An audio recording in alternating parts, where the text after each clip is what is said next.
Hello. अभी हमने last video में पढ़ा था कि हमने देखा था वो वेद और प्रमाण। अब हम नेक्स्ट में देखेंगे भाव। ठीक है, तो भाव होता क्या है, भाव से तात्पर्य क्या है हमारा।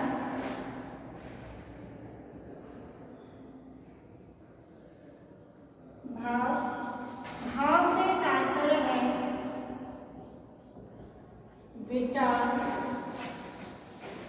विचार, राग, तरंग,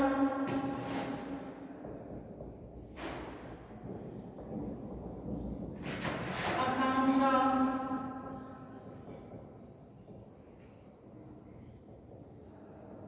आदि। भाव क्या है हमारा, विचार, राग, तरंग, आकांक्षा आदि। ये सभी भाव के लिए पर्यायवाची माने गए हैं। ये क्या है, भाव के पर्यायवाची।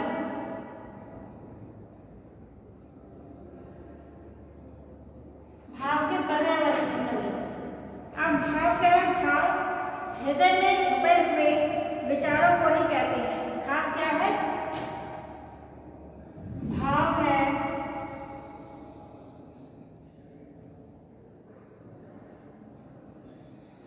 हृदय में छुपे हुए विचारों को ही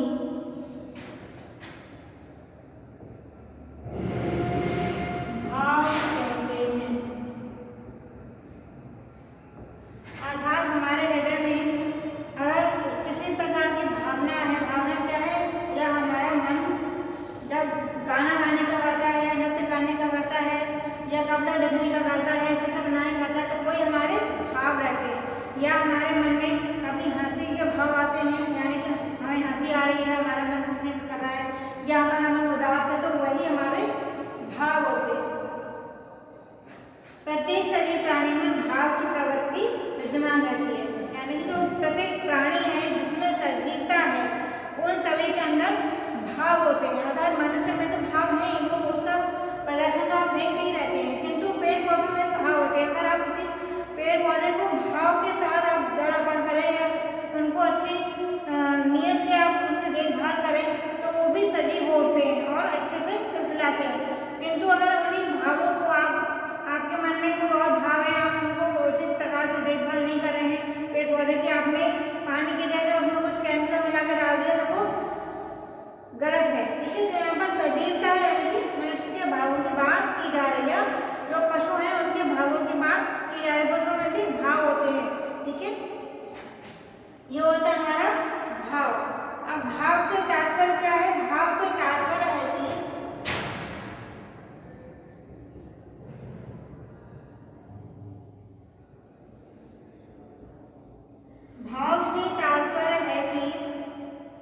मस्तिष्क व हृदय द्वारा शरीर पर पड़ने वाले,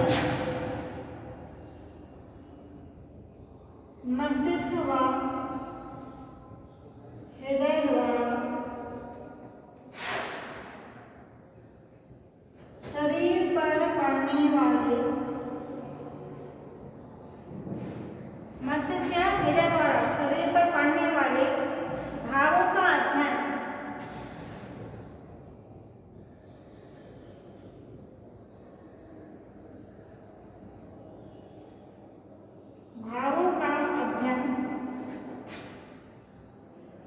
विश्लेषण तथा उनका स्पष्टीकरण, अध्ययन,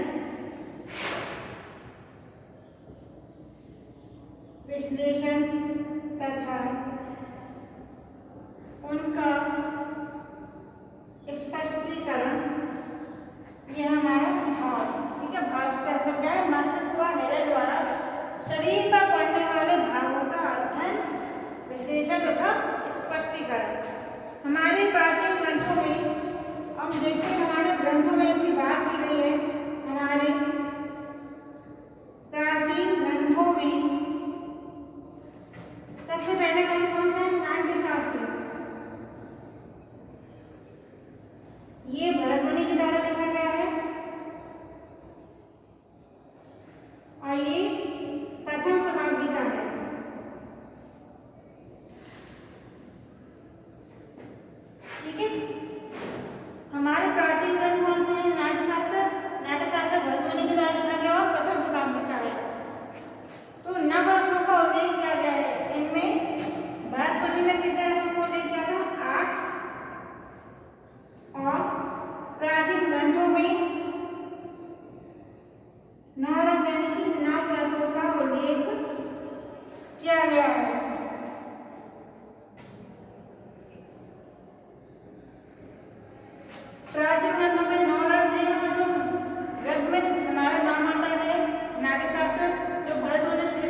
भावों को भी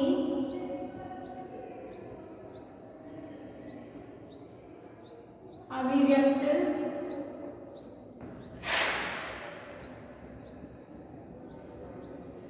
करते हैं।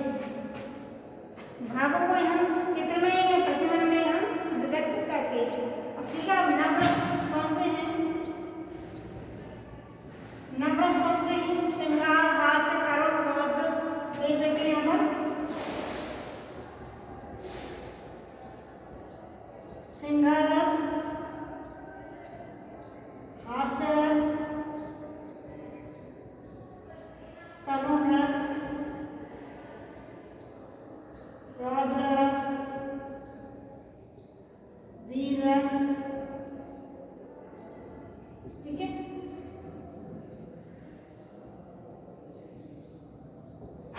वीर रस और हमारे और क्या है?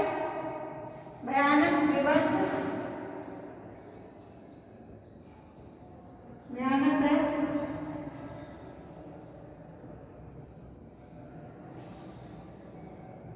विभत्स रस, भयानक रस, विभत्स रस, अद्भुत एवं शांत।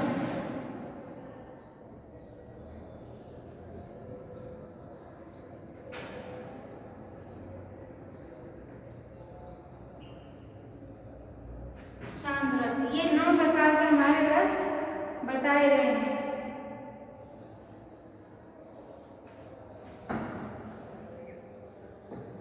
अब इनके हम भाव देख लेते हैं, इनमें कौन कौन से भाव होते हैं। श्रृंगार में रति भाव और हास्य रस में हमारा हास भाव, करुण रस में हमारा शोक, शोक का भाव होता है। रौद्र रस, वीर रस, वीर रस में उत्साह का भाव होता है। रौद्र रस में क्रोध का भाव होता है।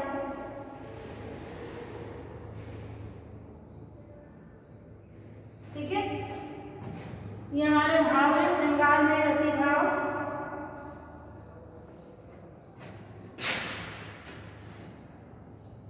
भय का भाव है। विभत्स में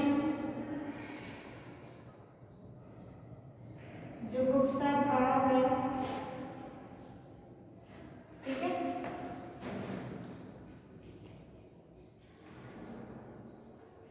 अद्भुत में विस्मय यानी कि आश्चर्य, जुगुप्सा घृणा और शांत में निर्वेद। ये हमारे भाव है। ठीक है,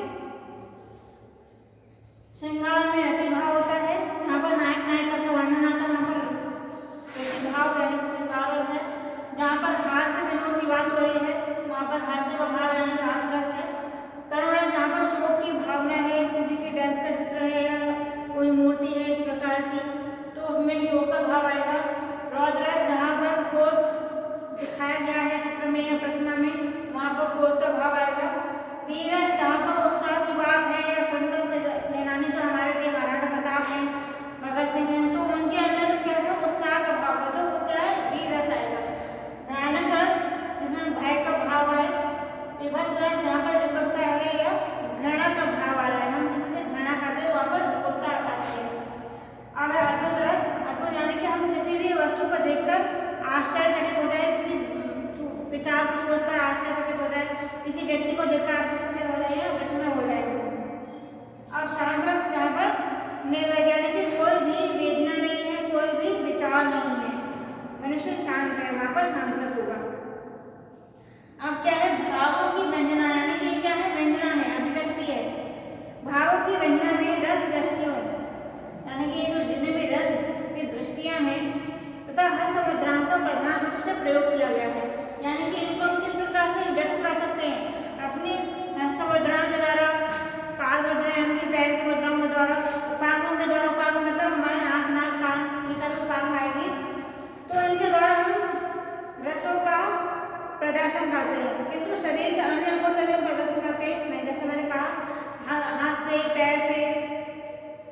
शिल्पशास्त्र में इसका विस्तृत वर्णन किया गया है, यानी कि जितने में हमारे सांस है, विष्णु प्राणी, काम सूत्र, सभी में इसका विस्तृत वर्णन किया गया है। चित्र सूत्र में कहा गया है कि घरों में श्रृंगार, हास्य तथा शांत रसों के लिखने चाहिए, यानी कि चित्र बनाने चाहिए। अगर घर है तो वहाँ पर क्या होगा, श्रृंगार रस होगा, हास्य रस होगा और शांत रस होगा। किंतु राजभवन में हमें सभी रसों को दर्शाना चाहिए। अब नेक्स्ट हमारा लावण्य योजना।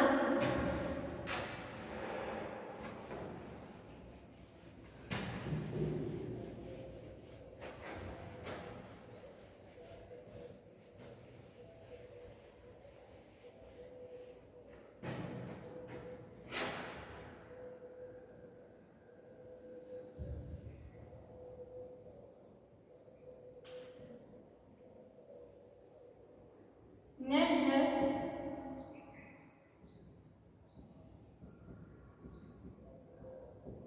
लावण्य योजना। लावण्य योजना अर्थात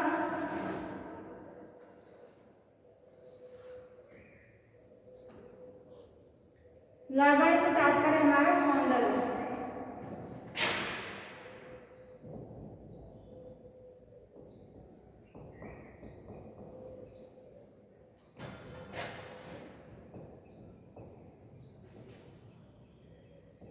सौंदर्य यानी कि लावण्य योजना का सौंदर्य की योजना करना। लावण्य की योजना से तात्पर्य सौंदर्य का माप है ना। लावण्य से तात्पर्य सौंदर्य और लावण्य योजना से तात्पर्य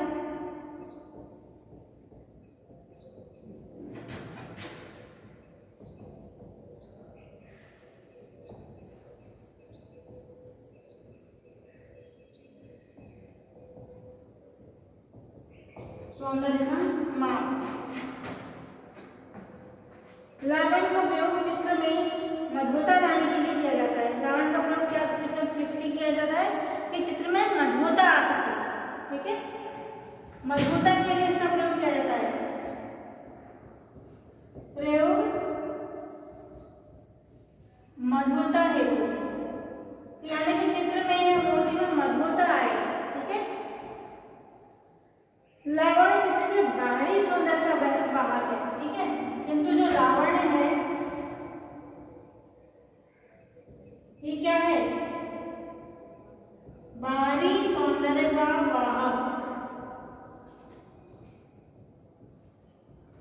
बाहरी सौंदर्य का वाहक यानी कि हम बाहरी रूप, हमारा जो बाहरी रूप है वो क्या है, सौंदर्य का वाहक, यानी कि उसी में हमें सौंदर्य दिखाई देता है। जिसमें आंतरिक सौंदर्य क्या है,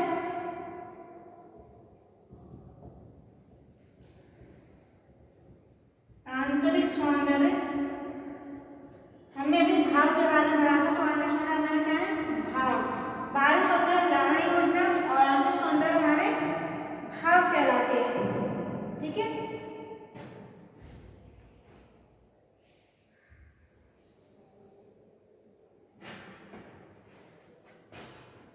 चित्र में जिस कला कौशल से आभा प्रदर्शित की जाती है,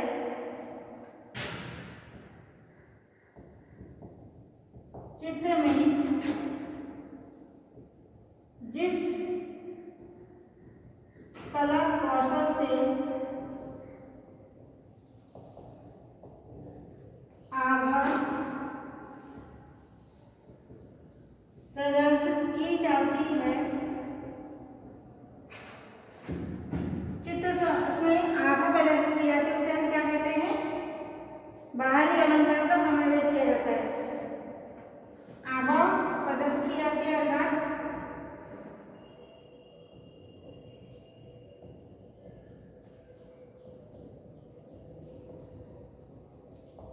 बाहरी अलंकरण समावेश किया जाता है। बाहरी अलंकरण क्या है, यानी कि जैसे हम देव देवताओं को दिखाते हैं, पीछे आभा मंडल दिखाते हैं, पीला सा चक्र दिखाते हैं, वो क्या है, जिसे हम क्या कहते हैं, आभा या आभा मंडल कहते हैं। तो आभा मंडल को दिखाते हैं, बाहरी अलंकरण है, यही है हमारा। उसी को हम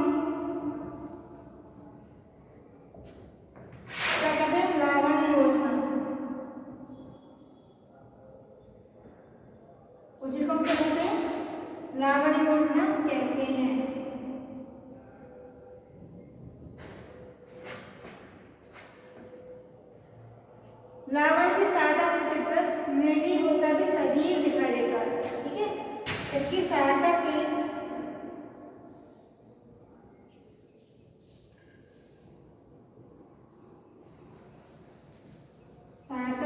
चित्र निर्जीव होकर भी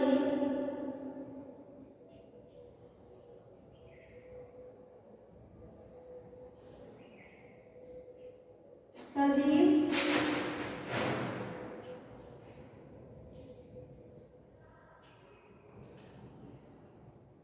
दिखाई देता है। अर्थात जैसे हम सामने किसी वस्तु को रखकर उसका चित्र बनाते हैं, तो अगर जैसे हमने सामने नकली फल रखे हुए हैं, नकली कोई सब्जी रखी हुई है, फल रखे हुए हैं, कोई और वस्तु नकली रखी हुई है, तो उसको देखकर हम जो चित्र बनाते हैं उसको असली की तरह बनाते हैं। जैसे अगर हम फल सेब नकली रखा है या केला नकली रखा है, तो हम शेडिंग इस तरह से करेंगे, उसमें छाया प्रकाश इस प्रकार से लगाएंगे कि वो हमें असली प्रतीत हो। तो क्या है, छाया प्रकाश क्या है, यहाँ पर लावण्य योजना कहलाती है।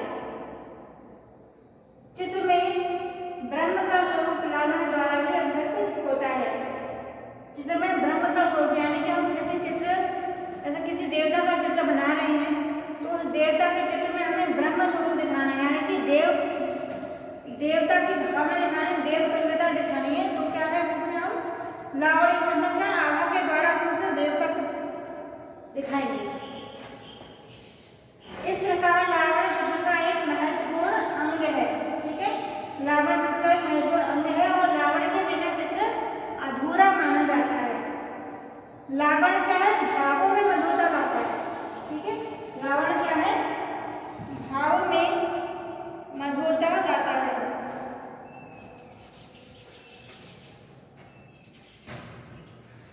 चित्र में सौंदर्य की वृद्धि के लावण्य योजना की जाती है। ठीक है, चित्र में क्या है, सौंदर्य की वृद्धि,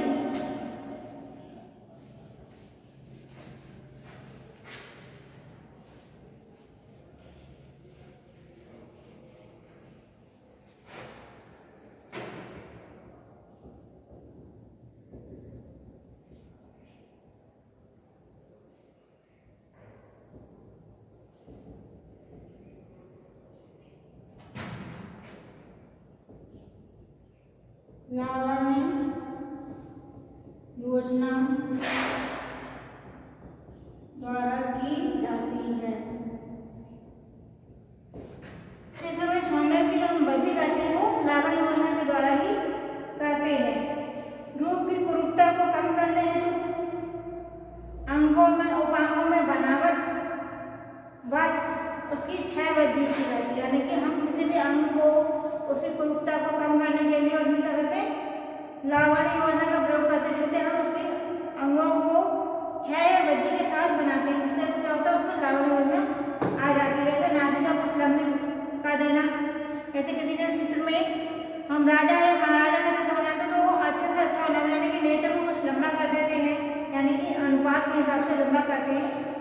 आंखें कुछ बड़ी बनाते हैं, थोड़ी नुकीली अंकित करते हैं। तो इस प्रकार से हम चित्र में क्षय या वृद्धि अंकित कर सकते हैं। और लावण्य योजना क्या है, मधुरता लाने के लिए प्रयोग किया जाता है। आकृतियों को वस्त्रों एवं आभूषणों से भूषित करना भी लावण्य योजना कहलाता है। क्या है, आकृतियों को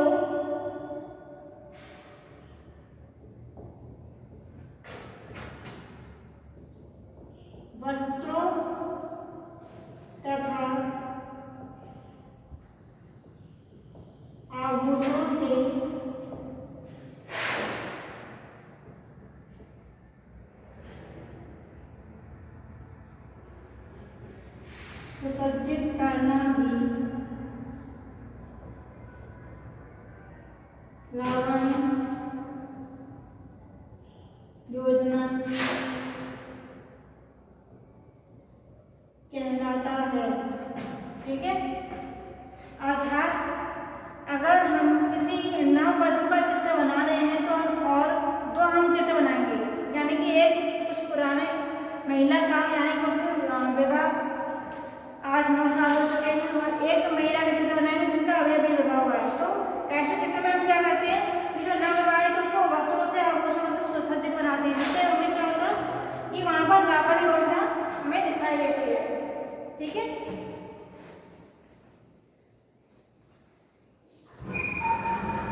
नेक्स्ट